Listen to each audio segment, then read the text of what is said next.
Assalamualaikum warahmatullahi wabarakatuh. Kembali lagi dengan saya Umi Hidriah, tutor mata pelajaran Sejarah Indonesia di PKBM Muara Timur. Pada kesempatan kali ini kita akan membahas modul C13 untuk kelas 12 tentang merajut yang terkoyak. Pada modul C13 ini terdapat 2 unit, yaitu unit yang pertama nasib negara berkembang dan unit yang kedua runtuhnya negara-negara sosialis. Kita akan membahas unit 1 dulu. Yang pertama ada negara-negara ketiga, yang kedua ada negara-negara G20 dan negara-negara G8. Untuk yang A, negara dunia ketiga. Dalam konteks perkembangan peradaban masyarakat suatu negara, secara ekonomi dibedakan antara negara maju dan negara berkembang. Negara berkembang biasanya dinamakan juga dengan negara dunia ketiga.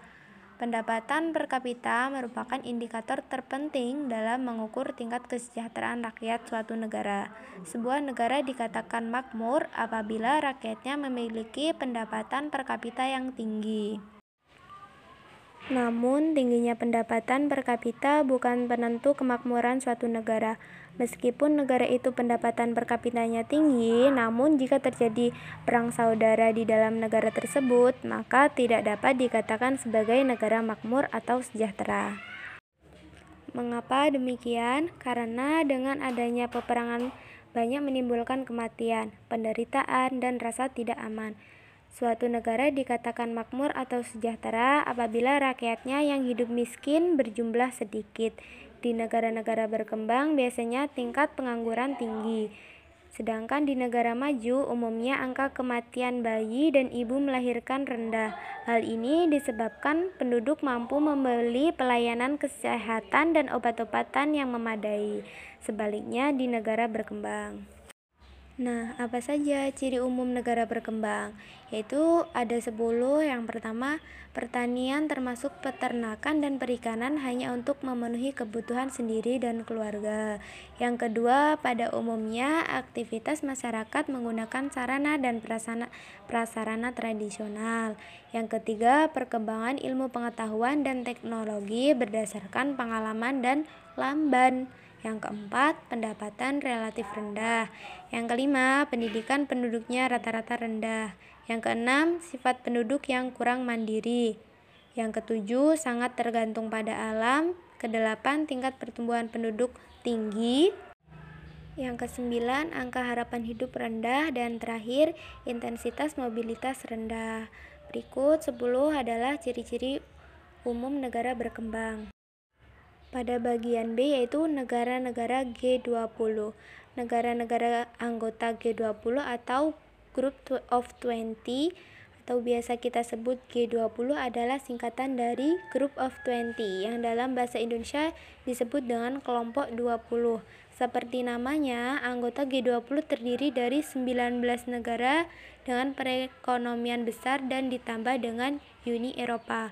Tujuan utama G20 adalah menghimpun para pemimpin negara ekonomi maju dan berkembang utama dunia untuk mengatasi tantangan ekonomi global.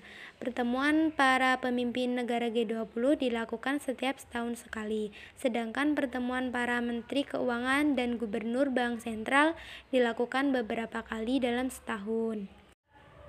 Latar belakang terbentuknya G20 atau Group of 20 adalah krisis keuangan Asia yang terjadi pada tahun 1998 sehingga muncul pendapat untuk membentuk forum yang dapat menghimpun kekuatan-kekuatan ekonomi negara maju dan berkembang dalam membahas isu-isu penting perekonomian dan memajukan kerjasama untuk mencapai pertumbuhan ekonomi dunia yang stabil.